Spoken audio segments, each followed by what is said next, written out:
SHOAPTV ప్రేక్షకులకి నమస్కారం. ఈ రోజున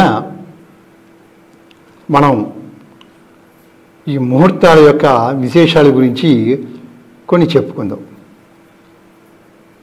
సహజంగా జ్యోతిష్ శాస్త్రంలో ముహూర్త అనేది ఒక విభాగం ఉంటుంది. వివాహాలకి, శంకుస్థాపనలకి, గృహప్రవేశాలకి, అన్నప్రాసనలకి, బారసాలకి, చెవులు కుట్టించడానికి, ఇలా అనేకమైన మానవ జీవితంలో వచ్చేటువంటి కార్యక్రమాలకి చక్కని ముహూర్తాలను నిర్ణయించుకోవడం అనే విధానం ఒకటి మన భారతీయ సంప్రదాయంలో చెప్పబడి ఉంది.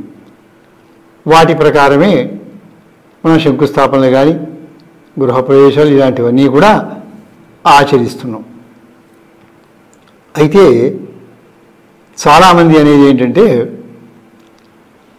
ఏదో ఒక సమయంలో ఆ పని చేస్తే సరిపోతుంది, అనుకూల వాతావరణం ఉంటే అవుతుంది, లేకపోతే కాదు, అంతేగాని దానికి మళ్ళీ వేరే ఒక ముహూర్తాన్ని మనం చూసుకోవాలా అనేటువంటిది సామాన్యులు అందరిలోనూ కూడా వచ్చే ప్రశ్న. విద్యావంతుల్లో కూడా ఇలాంటి ప్రశ్న వస్తుందన్నమాట. ఒక పని చేస్తాం ఏదో అనుకుని, నెరవేరితే నెరవేరుతుంది, లేకపోతే లేదు. దానికి మళ్ళీ ప్రత్యేకంగా ఒక శాస్త్రం అంటూ ఉండి దాని ప్రకారంగా మనం సమయాన్ని నిర్ధారణ చేసుకోవాలి అని ఉన్నదా?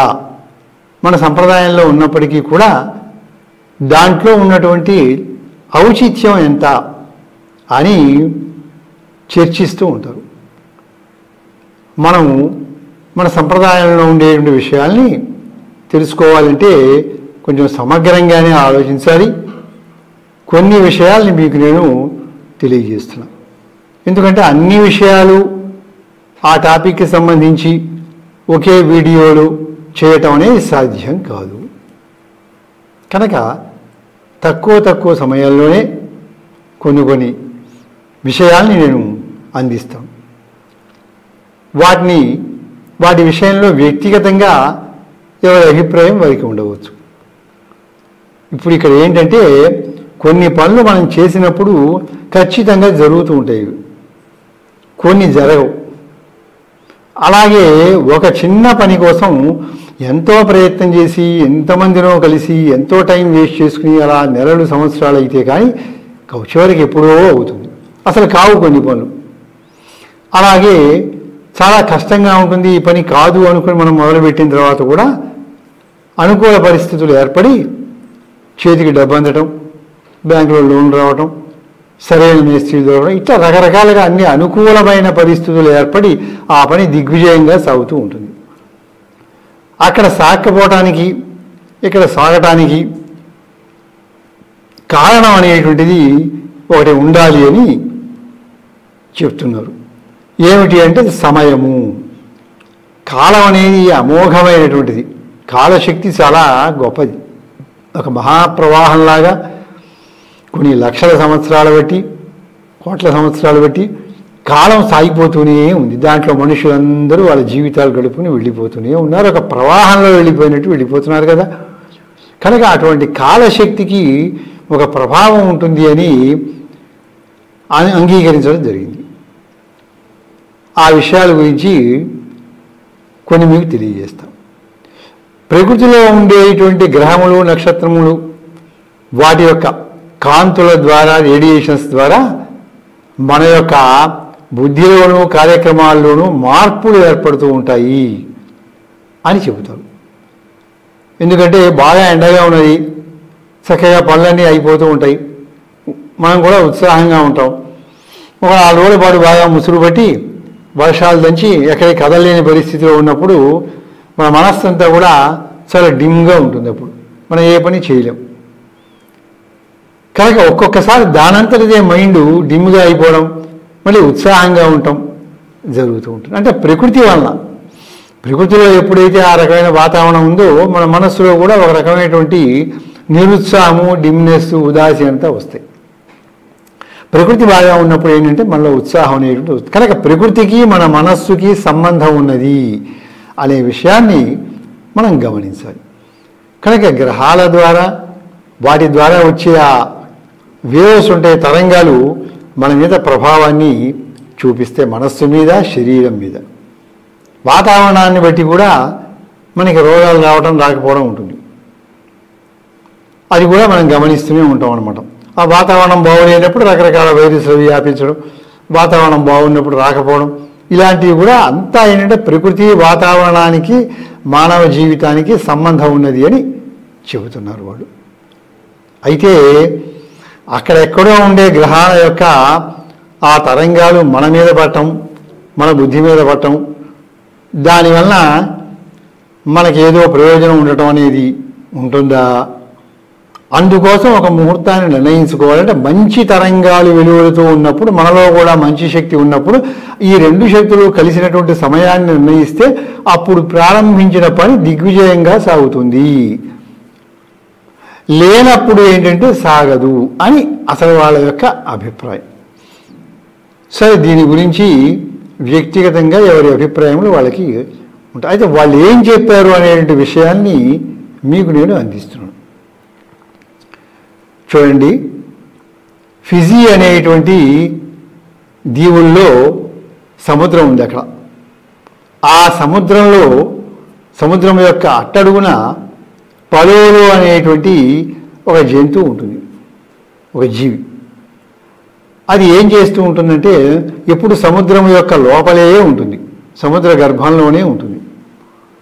అక్కడ పగడపు దిబ్బలు ఉంటాయి సముద్ర గర్భంలో. ఆ పగడపు దిబ్బల దగ్గర అక్కడే జీవిస్తూ ఉంటుంది ఎప్పుడు కూడా.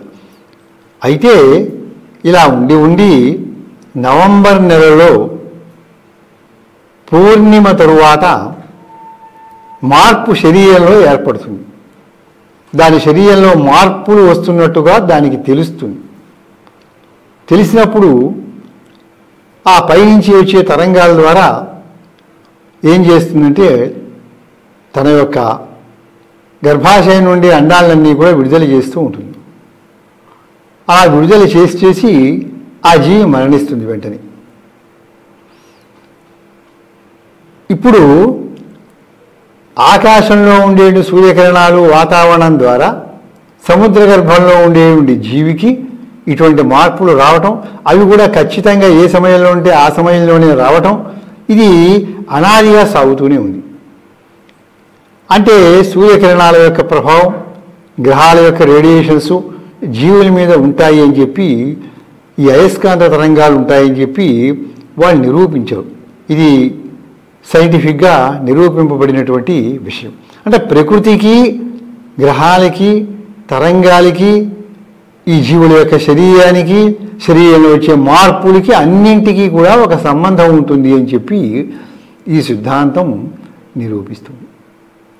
అలాగే కార్ల్ జంగ్ అనేటువంటి ఒక పాశ్చాత్యుడు ఏం చేస్తున్నాడంటే ఆయన పరిశోధన చేసి ఒక మాట చెబుతాడు. ఒక వ్యక్తి జన్మించడం కానివ్వండి, మరణించడం కానివ్వండి, లేదా ఏదో ప్రపంచంలో ఒక సంఘటన జరుగుతుంది. ఆ సంఘటనకి అలాగే ఆ క్షణానికి ఒక సంబంధం అనేది ఉంటుంది అని చెప్పి ఆయన చెబుతాడనమాట. అంటే ప్రకృతిలో జరిగేది, సమాజంలో జరిగే ప్రతి సంఘటనకి కాలం ఒకటి నడుస్తూ ఉంటుంది కదా, అవిచ్ఛిన్నంగా అన్ఇంటరప్టెడ్గా నడుస్తూ ఉంటుంది కాలం. ఆ కాలానికి కరెక్ట్గా అన్ని గంటల 5 నిమిషాలకి ఆ కాలానికి ఈ జరిగే సంఘటనకి ఒక అనిర్వచనమైనటువంటి సంబంధం ఉంటుంది అని చెప్పి ఆయన అభిప్రాయపడుతున్నాడు, కార్ల్ జంగ్ అనే ఆయన. కనుక మన ప్రాచీనులు కూడా ఇదే విధంగా అంగీకరించారు. ఎందుకంటే పూర్ణిమ అమావాస్య దినములలో సముద్రంలో ఆటుపోట్లు ఎక్కువగా ఉంటాయి. ఆ చంద్రకిరణాలు పడ్డప్పుడు లేదా అమావాస్య వచ్చినప్పుడు అప్పుడు చంద్రకిరణాలు ఉండవు. అయినప్పటికీ ఆ పూర్ణిమ అమావాస్య తిథుల రోజుల్లోనే సముద్రంలో ఆటుపోట్లు బాగా వస్తూ ఉంటాయనేది ప్రత్యక్షంగా మనం చూస్తున్నటువంటి విషయం. కనుక ప్రకృతికి ఈ జరిగే సంఘటనలకి సంబంధం ఉంటుంది. అలాగే ఒక ఋతువులో చెట్లన్నీ పుష్పిస్తాయి, ఒక ఋతువులో ఆకులు రాలిపోతూ ఉంటే ఆకురాలు కాలము అని మనం చెప్తాం, శిశిర ఋతువు అని చెప్తాం అనమాట.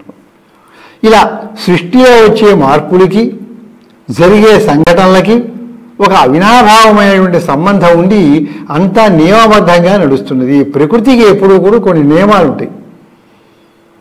ఆ నియమాలు మానవులకి కానీ ప్రకృతికి కొన్ని నియమాలు ఉంటాయి. ఆ ప్రకృతి ఆ నియమాల ప్రకారమే చేస్తుంది. ఇది మన ఇష్టం వచ్చినట్టు చేయమంటే చేయదు. ఎప్పుడో అవాంతరాలు ఏర్పడి తుఫాను రావటం, సౌర తరంగాలు ఎక్కువైపోవటం, ఇలాంటి ఏవో కొన్ని అవాంతరమైనటువంటి సంఘటనలు పెద్దవి జరిగితే అప్పుడు వచ్చే మార్పులు వేరేవి. అవి ఎప్పుడైనా వస్తాయి. అలా కాకుండా సహజంగా జీవులు కూడా అంతే. జీవుల్లో కూడా ప్రకృతికి అనుకూలంగా వాళ్ళ శరీరం కానీ మనస్సు కానీ ఉంటాయి, చేష్టలు కానీ. కనుక ఇది ఒక అవినాభావమైనటువంటి సంబంధం ఉంది అనే ఉద్దేశంతో మన ప్రాచీనులందరూ కూడా ముహూర్తము అనేటువంటి దాన్ని ఏర్పాటు చేశారు. అంటే ఖచ్చితంగా వాళ్ళు గణించి ఇన్ని గంటల 5 నిమిషాలకి ఈ పని చేసుకుంటే బాగుంటుంది, ఆ సమయంలో గ్రహాల యొక్క పరిస్థితి అంతా అనుకూలంగా ఉంటుంది, ప్రకృతి అనుకూలంగా ఉన్నప్పుడు నువ్వు చేసిన పని నెరవేరుతుంది. చక్కగా వర్షాలు పడి వెలిసి అంతా పచ్చగా ఉన్నటువంటి పరిస్థితుల్లో మనం చక్కగా నాట్లు అవి నాటుకున్నట్టయితే వ్యవసాయానికి అనుకూలమైన సమయం అంటాం దాన్ని. అప్పుడు పంటలు బాగా పండుతాయి. అలా కానప్పుడు మనం నాటడం ప్రారంభిస్తే పండగ రకరకాల మార్పులన్నీ కూడా వస్తూ ఉంటాయి అన్నమాట. అందుకని ఇటువంటి అవినాభావ సంబంధాన్ని గుర్తించినటువంటి మన ప్రాచీనులు మనం చేసుకునే కార్యక్రమాలకు కూడా ఒక మంచి సమయాన్ని నిర్ణయించుకుని చేయాలి అని చెప్పారు. అయితే ఆ సమయంలో చేయకపోతే ఏమిటి అంటే చెప్పలేము. ఇప్పుడు అదే సమయంలో చేసినందువల్ల 100కి 100 పాళ్ళు సక్సెస్ అవుతుందని కూడా మనం చెప్పలేము. ఆ సమయంలో కాకపోతే అన్ని ఫెయిల్యూర్సే వస్తాయి అని కూడా మనం అనడానికి వీల్లేదు అనమాట. ఎందుకంటే ఏ రూలైనా 80% 90% అప్లై అవుతుంది తప్ప 100% ఏది అప్లై కాదు. ఏదైనా సరే మన ఆహార పదార్థాలు కానీ శరీరంలో మార్పులు కానీ ఏదైనా సరే 100కి 100 పాళ్ళు అంటే కాదు, కానీ ఎక్కువ భాగం ఆ రకంగా మనకి అన్వయం చెందుతూ ఉంటుందన్నమాట. అందుకని అలా చేయమని నిర్దేశిస్తూ ముహూర్త శాస్త్రం అనేటువంటిది వచ్చింది. అయితే అలా చెయ్యాలా అంటే అది మన ఇష్టం. అది చేయటము చేయకపోవటం అనేటువంటిది వ్యక్తి స్వేచ్ఛ మీద ఆధారపడి ఉంటుంది. ఈ విషయాల మీద అవగాహన, విశ్వాసము ఇలా పెద్దలు చెప్పారనో అనుకున్నప్పుడు దాన్ని ఆచరిస్తారు ప్రజలందరూ కూడా. వివాహాలకి వాటికి ముహూర్తాలు అవి చేస్తుంటారు, శంకుస్తారు. అవి ఆ అవసరం లేదు అనుకున్నప్పుడు చేయకుండా కూడా ఉండవచ్చు. అది మన వ్యక్తిగత అభిప్రాయం. అందుకే బివి రామన్ గారు అన్నటువంటి ఒక మాటని మీకు నేను ఉదాహరిస్తాను. ఏమిటంటే వారు బెంగుళూరు వెంకటరామన్ అన్నమాట. భారతదేశంలో చాలా గొప్పగా ఈ శాస్త్రాలు కృషి చేసినటువంటి విద్వాంసుడు. పెద్ద సంస్థ కూడా బెంగుళూరులో పెట్టారు. వారు ఒక గ్రంథంలో ఏమంటారంటే ఓ మాట, నేను చెప్పినటువంటి ఈ అభిప్రాయాలతోటి పాఠకులు అంగీకరించాలని లేదు, అది వారి వ్యక్తిగత అభిప్రాయం, అంగీకరించకపోవచ్చును అని స్పష్టంగా చెప్పారు. కనుక ఒక వ్యక్తి తన అభిప్రాయాన్ని తాను వ్యక్తం చేస్తాడు. అది మీకు అనుకూలమైంది, బాగుంది అంటే స్వీకరించండి, లేకపోతే లేదు. ఇక్కడ మనం ఏం చేస్తూ ఉంటామంటే అన్నీ కూడా ప్రాచీన గ్రంథాల్లోనూ దీని గురించి పరిశోధన చేసిన ఇంగ్లీష్ గ్రంథాల్లోనూ సైంటిస్టులు ఎవరెవరు చెప్పారో ఆ విషయాలన్నీ కూడా మీకు అందించడమే మా యొక్క అభిప్రాయం అన్నమాట. మనమే చూస్తూ ఉంటాం, ఒక్కొక్క పని కోసం వెళ్ళి ఎన్ని ప్రయత్నాలు చేస్తామో మనం చేసి చేసి చేసి చేసి చేసి చేసి అటు మనకి లౌక్యంగానూ శక్తి ఉంటుంది, రాజకీయంగానూ శక్తి ఉంటుంది, అన్నీ చేసి చేసి కూడా చివరికి అలసిపోతాం తప్ప ఆ పని కాదు, అది వదిలేస్తాం. ఆ పని కొంతకాలాన్ని హఠాత్తుగా జరుగుతుంది ఆ పని. అలాగే చాలా కష్టము, చాలా కాలం పడుతుంది అనుకుంటూ ఆ పనులు ప్రయత్నాలు ప్రారంభించిన తర్వాత అనుకోకుండా మనుషులు కలవటం, ఆ వనరులు ఏర్పాటు అవ్వటం ఉండి వెంటనే ఆ కార్యక్రమం అయిపోతూ ఉంటుంది. దీని అంతటికీ కారణం ఏమిటంటే కాలమే కాలపరిస్థితి భూతాని అని చెప్తున్నారు. కాలమే మానవుల్ని వండుతుంది. అంటే ఏంటి, పరిపక్వత స్థితి. పంట నాటాము, విత్తనాలు నాటిన తర్వాత కాలం గడుస్తూ ఉంటే ఆ పంట ఎదుగుతూ ఉంటుంది. దానికి కారణం మనుషుడు బాల్యము, యవ్వనము, వార్ధక్యము ఇలా వస్తున్న దశలంటే ఎట్లా వస్తుంది, కాలం. ఇదంతా కూడా కాలం యొక్క పరిణామం కనుక కాలానికి శక్తి ఉంటుంది అని ఆలోచించినటువంటి వాళ్ళు ఏర్పాటు చేసిందే ఇది ఈ ముహూర్త విజ్ఞానం. దీంట్లో అనేకమైన విషయాలు ఉంటాయి. ఈనాడు ఈ విషయాల్ని మాత్రం మీకు అందించడానికి అవకాశం ఇచ్చినందుకు నేను కృతజ్ఞతలు తెలియజేస్తూ ఈ విషయాన్ని ముగిస్తున్నాను. స్వస్తి.